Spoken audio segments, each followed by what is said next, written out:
पावन संतों का चरित्र हम लोग श्रवण कर रहे हैं।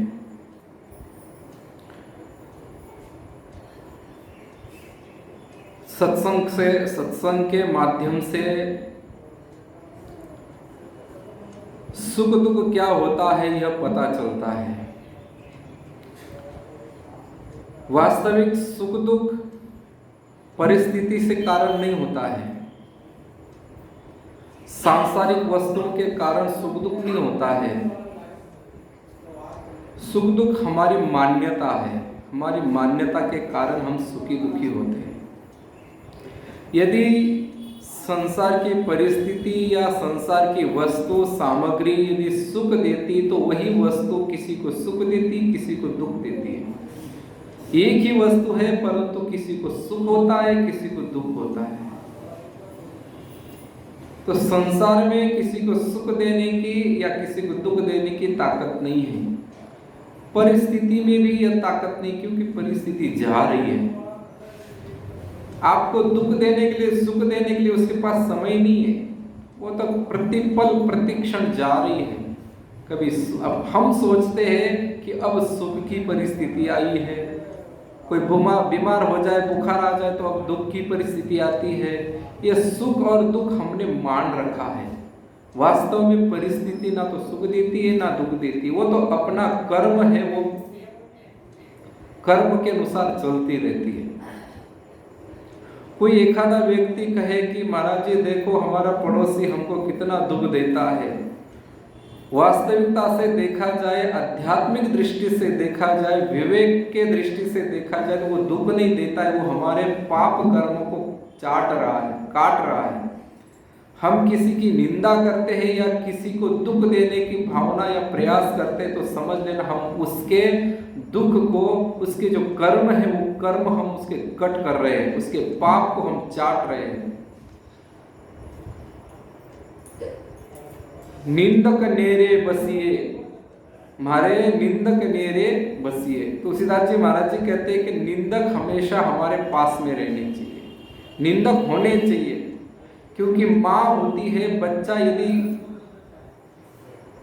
गोबर गोमूत्र में भर जाता है, कीचड़ से भर जाता है या कभी कभी टट्टी पेशाब करके कर देता है तो भर जाता है, तो उसको माँ हाथों से साफ करती है। परंतु निंदक अपने को अपने पापों से बचने के लिए अपनी जीभ से उसको चाटता है, क्योंकि वो मुंह से निंदा करता है, मुंह से भला बुरा कहता है। अगले को दुख देने के लिए, दुख देने की भावना से प्रयास करता है। इसका मतलब वो हमारा हित चाहता है, हमारा हित कर रहा है। कैसे कि हमारे जो बुरे कर्म है वो काट रहा है। ऐसी भावना सत्संग से पैदा होती है। और ऐसे सत्संग में रामदास जी महाराज जी और मूली देवी नित्य प्रति जाते थे और साथ में अपने बेटे को भी ले जाते थे। तो उनका बेटा बहुत बुद्धिशाली, विवेकवान। अभी उनका बेटा 10 साल का था। गोविंद नाम था उसका। क्या नाम था? गोविंद। 10 साल का बेटा। एक दिन की बात है, बच्चे तो बच्चे ही होते हैं। उनके पड़ोसी के जो 2-4 लड़के हैं वो कहे कि अरे गोविंद, अपने गांव में मेला लगा है, मेले में नहीं चलोगे? बच्चे का भी मन हुआ मेले में जाने का। सब मित्र जा रहे हैं, अपने साथी जिनके साथ रात दिन खेलता है, बैठता है, उठता है, वो लोग जा रहे हैं। तो मन में आया कि मैं भी चला जाऊं और दौड़कर माँ के पास चला गया। माँ माँ माँ माँ बोली क्या है बेटा? बोले मुझे जाना है। माँ ने पूछा कहाँ जाना है, कहाँ जा रहा है बेटा? बोले मेरे साथी मेले में जा रहे हैं और मुझे कह रहे हैं कि तू भी चल हमारे साथ मेले में। माँ का हृदय भराया। माँ ने देखा कि देखो बेटा, बेटे के प्रति माँ की भावना बड़ी विलक्षण होती है। भगवान के बाद में यदि नंबर लगता है प्रेम करने के बारे में तो माँ का नंबर है। 1 नंबर तो भगवान है और दूसरे नंबर पर माँ है। माँ का हृदय बड़ा करुणित होता है, बहुत दया से भरा होता है, प्रेम से, अपने बच्चे के लिए प्रेम से ओत-पोत होता है। तो माँ ने कहा कि ठीक है बेटा, थोड़ी देर रुक जा। माँ ने विचार किया, मेले में जाएगा, क्या पता 1 घंटे में आए, 2 घंटे में आए, 3 घंटे में आए, शाम को भी आ जाए। बच्चे क्या है, बच्चों के साथ चले जाते तो समय का पता नहीं लगता है उनको। माँ ने कहा एक 10 मिनट रुक जा, मैं कुछ बनाती हूँ खाने के लिए, कुछ खा के चले जाना। क्या पता वहाँ इधर उधर भटकोगे, खाने पीने की चीज़ मिले नहीं मिले, कुछ क्या व्यवस्था है क्या है।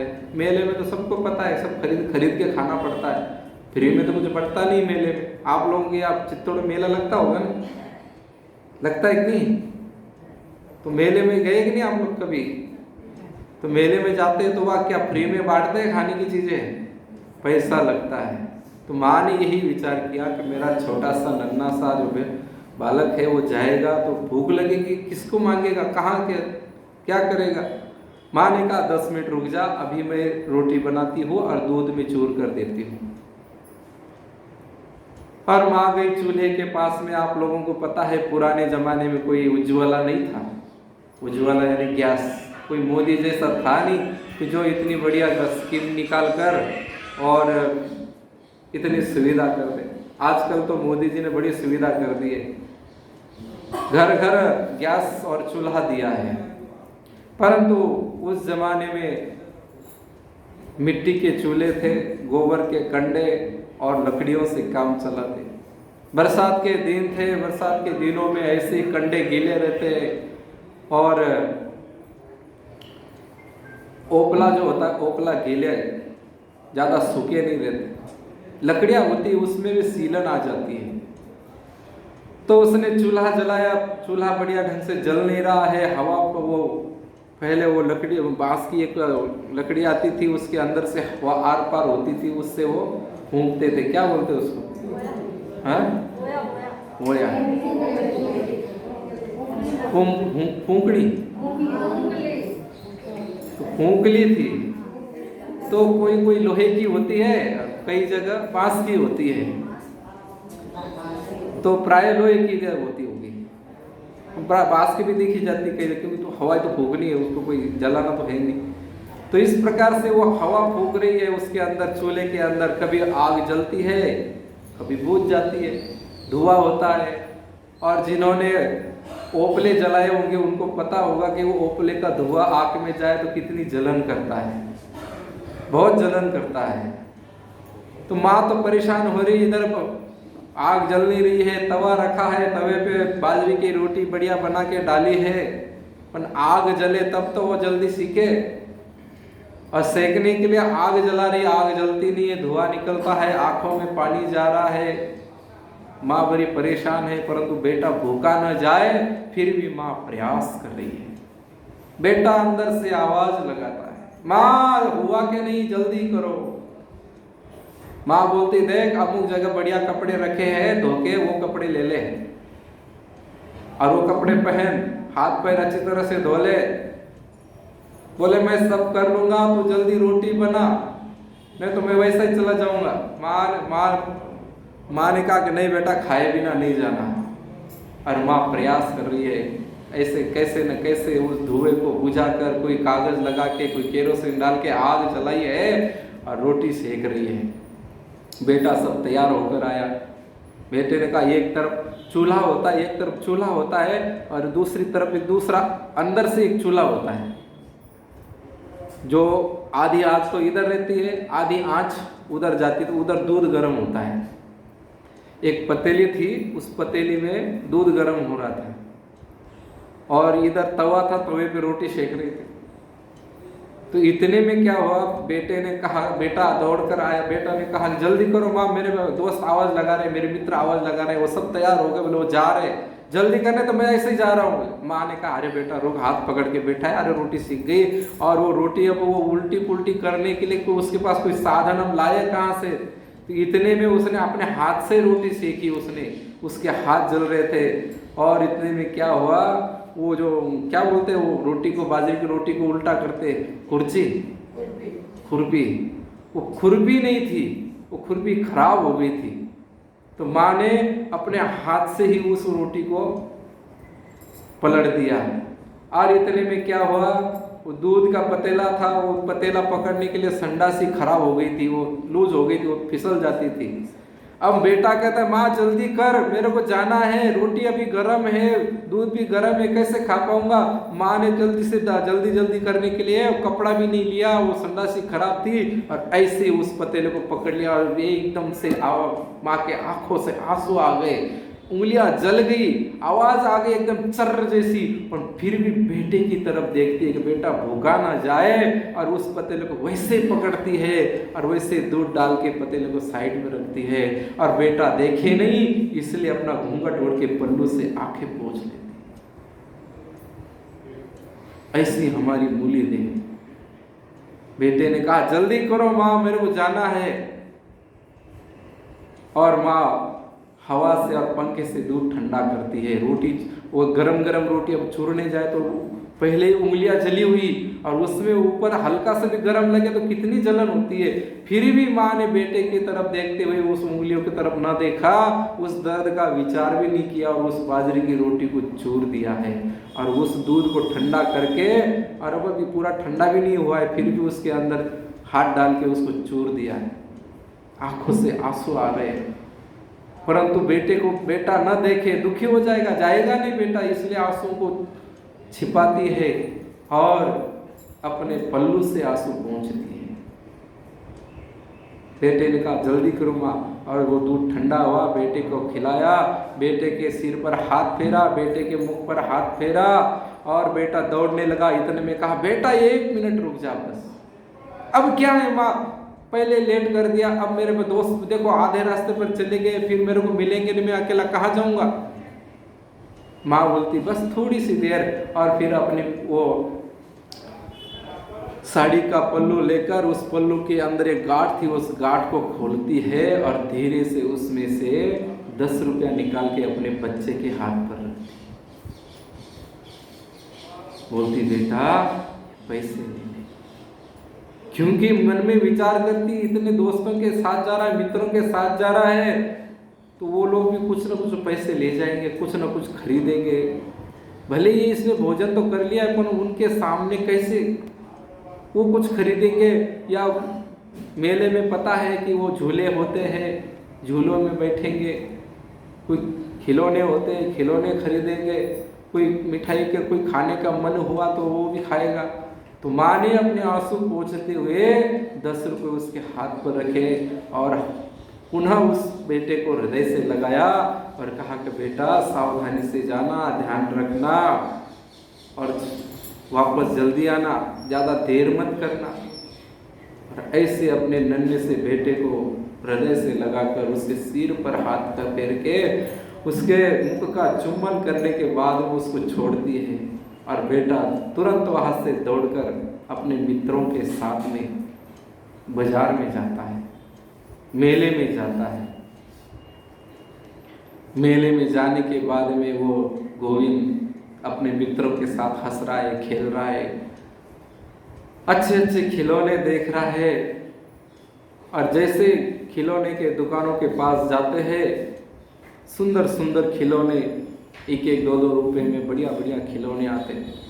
कोई 5 रुपया का है, कोई 2 रुपया का है, कोई 10 रुपया का है, कोई 50 का है, कोई 100 का है। तो सब अपने मित्र जो पैसे लाए थे उसमें से कोई 2 रुपये का खरीद रहा है, कोई 3 रुपये का खरीद रहा है। और ये अपने मित्रों की तरफ देखता है, अपनी जेब में से वो पैसे निकाल के पैसे को देखता है और फिर वापस जेब में रख देता है। ऐसे करते करते काफी मित्रों ने खिलौने खरीदे। खिलौने खरीदने के बाद में आगे चले, आगे देखा कि मिठाइयों का अंबार लगा है। कहीं जलेबी छन रही है, कहीं पुड़िया तल रही है, कहीं पकोड़े उबल रहे हैं, कहीं क्या कहीं क्या, कहीं पेड़े बन रहे हैं, कहीं रबड़ी घुट रही है। मेले में तो सब प्रकार के पदार्थ होते हैं। कहीं वो गोलगप्पे क्या आते, वो पानीपत से पानी पूरी बोलते हैं, पानी पूरी खा रहे, कोई वो चाट बना के खा रहे, कोई बर्गर खा रहे, कोई क्या खा रहे। अब सब अपने साथ वाले मित्र कुछ क्या लेते हैं, कोई क्या लेते हैं, कोई क्या लेते हैं, सब खा रहे, कोई मिठाई लेते, बोलते अरे गोविंद तू भी थोड़ी ले ले। गोविंद अपने जेब से 10 रुपए निकलता है, देखता है, फिर वापस मन मार के जेब में रख लेता। कितनी प्रेम से दोस्त मिठाइयाँ खा रहे हैं, मन में तो बहुत आ रहा है मिठाई खाऊं मिठाई खाऊं, परंतु आंखों के सामने माँ के जले हुए हाथ उसके दिखाई दे रहे हैं। भले ही माँ ने छिपाने की बहुत कोशिश की, परंतु उसके छिपाने से थोड़ी छिपता है। गोविंद ने देखा था कि माँ के जैसे माँ ने पतेला पकड़ा, क्योंकि संडासी जो सांड होती है पकड़ने वाली वो खराब थी, इसलिए माँ ने जल्दबाजी में मुझे देखते हुए पतेले को पकड़ा, कपड़ा भी नहीं लिया, और उस माँ की उंगलियां जली है, और उसकी उंगलियां याद आती, उसका रोना याद आता, तो वो 10 रुपया पुनः जेब में रख देता और अपने मन को मारकर बनावटी हंसी से बाहर से हंसकर कहता है कि मैं तो बहुत खा के आया हूँ, जगह ही नहीं पेट में। अब छोटा बच्चा हो, कितना भी खाया हूँ, और कोई मिठाई सामने आ जाए थोड़ी कोई ना खाता ही है। कोई फल हो तो फल खाता ही है। अपने लोग भी भरपेट खाते, तो भी कोई फल कोई सामने लाता है तो खा ही लेते।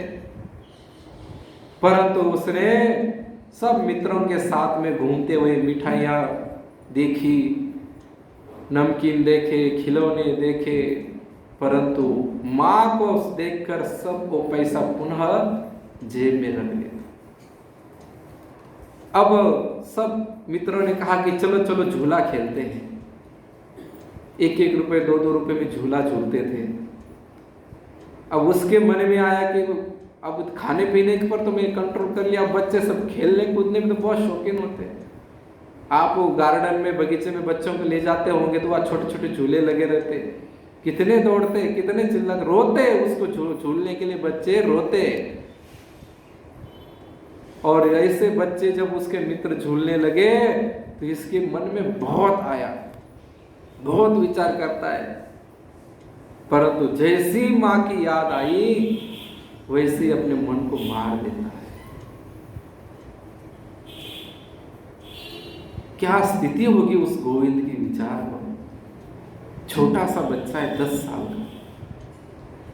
10 साल के बच्चे में कोई इतनी बुद्धि नहीं होती है, पर फिर भी अपने साथ वाले मित्र सब खेल रहे हैं, कोई घोड़े पर चढ़ रहा है, कोई झूले पे चढ़ रहा है, कोई किस पे, परंतु अपने आप को रोककर,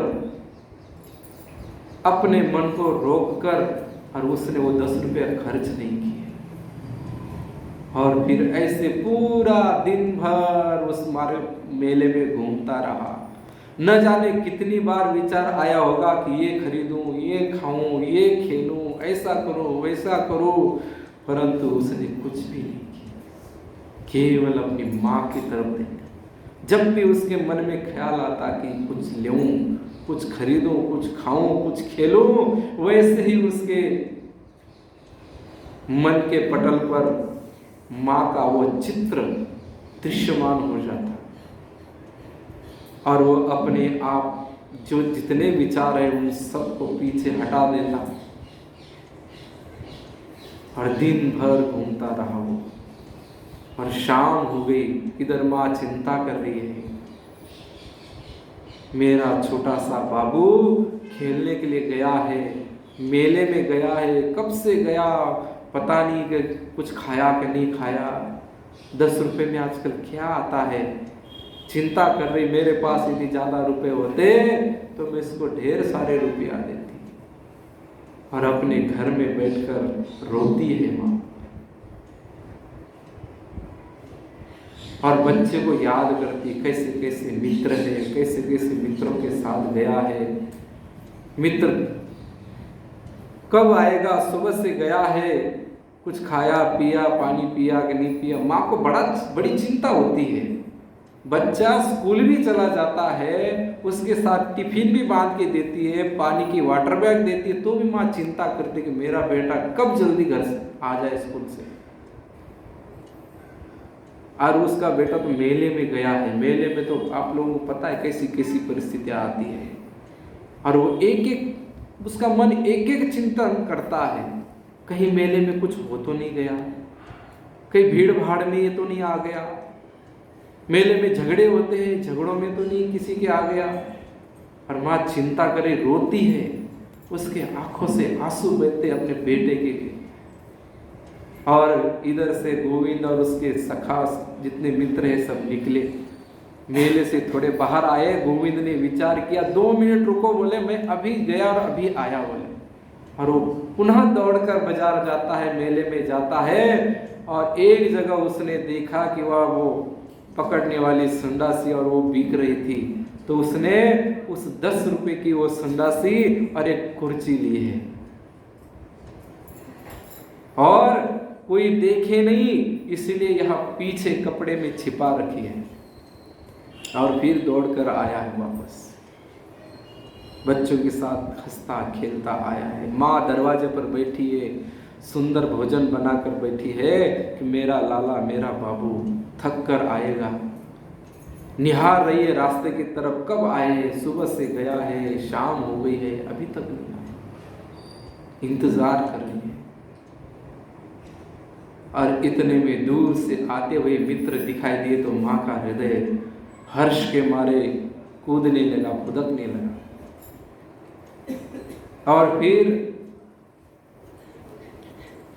जैसे जैसे वो पास में आ रहा है, माँ का हृदय उछल रहा है उसको गले लगाने के लिए, और जैसे वो पास में आया, माँ ने उसको हृदय से लगाया, रोने लगी माँ, मेरा बछड़ा, मेरा बछुआ, मेरा बेटा, मेरा बबुआ सुबह से गया है।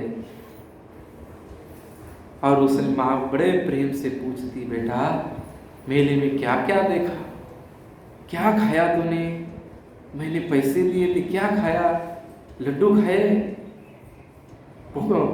पेड़ा खाया, कचौड़ी खाई। हर बेटा उसके सीने से लगकर रो रहा है, खाने की तो मन में बहुत आई माँ, परंतु बोले ऊंचे ऊंचे झूले हैं वहाँ, बड़े बड़े घोड़े के वो घूमते हुए घोड़े हैं, गाड़ियाँ हैं, उनके ऊपर खेला कि नहीं तू। और वो भी रो रहा है और माँ भी रो रही है। माँ मन में सोचती ज़्यादा पैसे होते तो मैं और पैसे देती, बेटा सोचता है कि मेरे मन में तो बहुत आया माँ, परंतु। और जब माँ इतनी बातें पूछने लगी तो उसने कहा कि माँ आंखें बंद करो, अपनी आंखें बंद करो। माँ ने कहा क्यों रे लाला, क्यों आंखें बंद, मैं कह रहा हूं ना आंखें बंद कर। और उस माँ ने आंखें बंद की है, बोल हाथ आगे कर, आंखें खोलना मत। और धीरे से अपने वो पीछे से वो करची और वो संडासी निकाल कर माँ के हाथ में रखी, और बोला कि अब आँख खोला। और जैसे आँख खोली माँ ने वो सामने देखा वो संडासी और तुरंत उसने अपने बेटे को हृदय से लगाया है और जोर जोर से रोने लगी कि बेटा तूने दिन भर क्या क्या नहीं देखा होगा, कितने तेरे मन में आई होगी खाने की, पीने की, खेलने की, और तूने। और ऐसे दोनों बेटा और माँ खूब रो रहे हैं। तो ऐसे बेटे के ऊपर संस्कार पड़ते हैं, तब बेटा काम करता है, तब बेटा अपने आप को, अपने मन को रोक पाता है। उन्होंने ऐसे संस्कार दिए गोविंद को कि इतना चाहते हुए भी वो बाजार में कुछ खरीदा नहीं उसने। ऐसे संस्कार दिए, ऐसा उनका मातृभक्त और पितृभक्त वो गोविंद बेटा था। कितना प्रेम होगा उस घर में जो 10 साल का बच्चा माँ के बारे में इतना सोचता है, इतना विचार करता है। कैसे संस्कार दिए होंगे माँ बाप ने, कैसा उसके सामने व्यवहार किया होगा, कैसी बोलने की भाषा उन्होंने अपनाई होगी, तभी ऐसा सपूत तैयार हुआ है। 10 साल की उम्र में माँ की इतनी चिंता, और हम कहते हैं कि महाराज जी हमारा बेटा कहना नहीं मानता है। हम रोते हैं संतों के सामने जाकर और मंदिरों में कि हमारा बेटा पोता कहना नहीं मानता है, उलट हमको ही थप्पड़ मारता है, गालियां देता है। तो हमने जैसा बोया वैसा ही तो मिलेगा। बबूल का बीज बोकर कहेंगे कि आम खाने को मिले, कैसे मिलेंगे? तो गलती तो हमारी है ना। हम ही हमारे संस्कृति को भूल गए तो हमारे बच्चे कैसे याद रखेंगे? हमको ही हमारे संस्कार अपने को और अपने आने वाले पीढ़ी को देना पड़ेगा। और जब देंगे तभी रामदास और मूलीबाई सर के पति पत्नी होंगे और उनका जो गोविंद नाम का बेटा है, ऐसे बेटे तैयार। हम चाहते हैं महाराणा प्रताप जैसे बेटे हो, परंतु हमारे यहाँ नहीं, पड़ोसी के यहाँ हो। मरे तो उसका बेटा मरे, हमारा नहीं। हमारा बेटा तो इस कांच पत्थर को इकट्ठा करता रहे, इन कागजों को इकट्ठा करता रहे, अमर कीर्ति ना करे, ऐसी तो हमारी भावना है। कितना सुंदर परिवार है। और उस परिवार में, ऐसे परिवार में भगवान बहुत प्रसन्न होते हैं, बहुत कृपा करते हैं। ऐसे परिवार पर भगवान ने विचार किया कि देखो छोटा सा नन्हा सा बच्चा है, वो भी माता पिता की इतनी सेवा करता है, अब मुझे इस घर में जाना चाहिए। अंतर्यामी रूप से, वासुदेव सर्वम के रूप से तो मैं यहाँ हूं, परंतु मैं प्रकट रूप में जाकर इनकी सेवा करूं। ऐसे भक्तों की सेवा के लिए भगवान भी लालायित रहते हैं, रोते हैं और उस भक्त के पीछे पीछे दौड़ते हैं, ताकि इस भक्त की पग की धूली उड़कर मेरे माथे पर पड़े। रोते हैं भगवान भी उस भक्त के लिए कि ये भक्त कब मुझे हृदय से लगाए।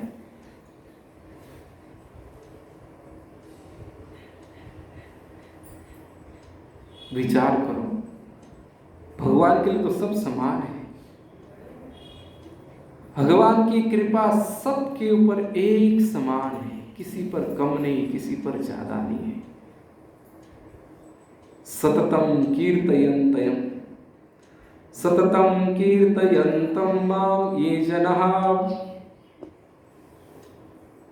भगवान 90वें अध्याय में कहते हैं, सतत जो मेरा कीर्तन करता रहता है,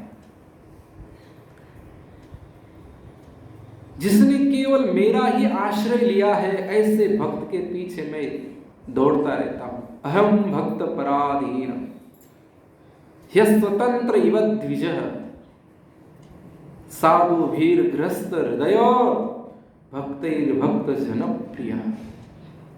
भगवान कहते हैं जिसने केवल मेरा नाम का आश्रय लिया है, केवल मुझे ही मानता है, संसार का किंचित मात्र भी आश्रय नहीं लेता है,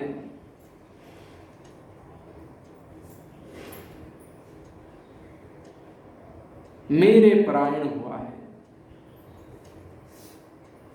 ऐसा मेरे परायण हुआ भक्त, उस भक्त के पीछे पीछे मैं दौड़ता हूं।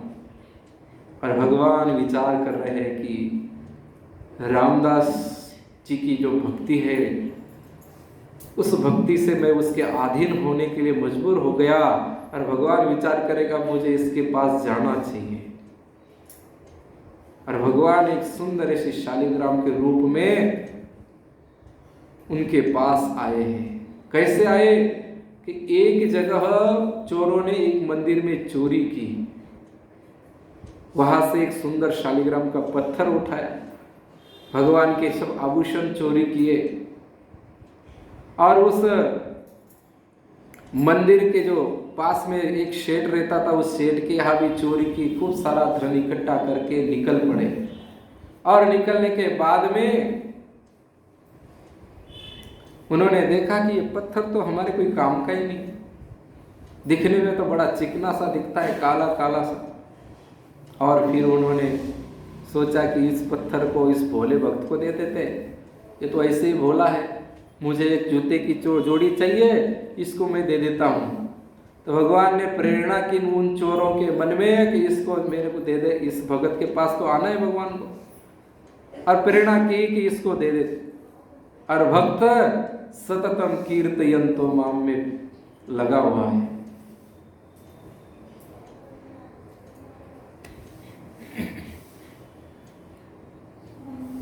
क्या स्थिति होगी उसकी,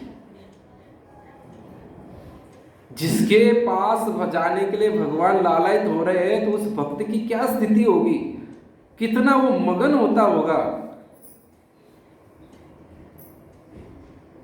और उस भगवान के नाम में तल्लीन हुए उस रामदास को भगवान शालिग्राम रूप में देख रहे हैं। चोर उनको लेकर आया है, रामदास अपने कीर्तन में राम राम में मस्त है।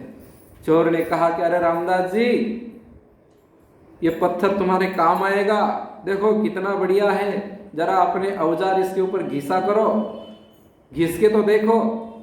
जोर से आवाज लगाई तो भक्त है वो भगवान के भजन में लीन था, तो उसने देखा कोई ग्राहक आया है, तो ग्राहक आया तो वापस नहीं जाना चाहिए, क्यों, ग्राहक भगवान का रूप होता है। और उन्होंने कहा कि क्या चाहिए, बोले दो एक जोड़ी मेरे को दे दो, अरे दो कोई पत्थर तुम्हारे काम आएगा, तुम्हारे पास जो चाकू है, तलवार है, जो कुछ आप चमड़े काटने के लिए काम लेते हो, इसके ऊपर घिसोगे तो इसको धार आ जाएगी। और भक्त तो अर्धी चेतन अवस्था में था, आधा तो मन भगवान में लगा, आधा बाहर बाह्य चेतना में। और कहा कि बोले ठीक, इसको रख दो और ये जूती की जोड़ी ले जाओ। और फिर वो शालिग्राम रूप में भगवान उसके पास आ गए, और जैसे ही भक्त ने वो शालिग्राम का स्पर्श किया, भगवान के रोंगटे खड़े हो गए। बोले भक्तवत्सल भगवान की।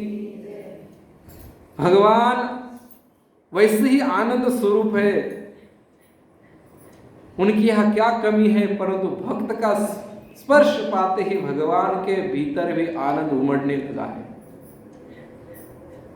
अब वो भक्त उसके ऊपर कभी अपना चाकू घिसता है, कभी कुल्हाड़ी घिसता है, और भगवान बड़े प्रसन्न हो रहे हैं। क्यों?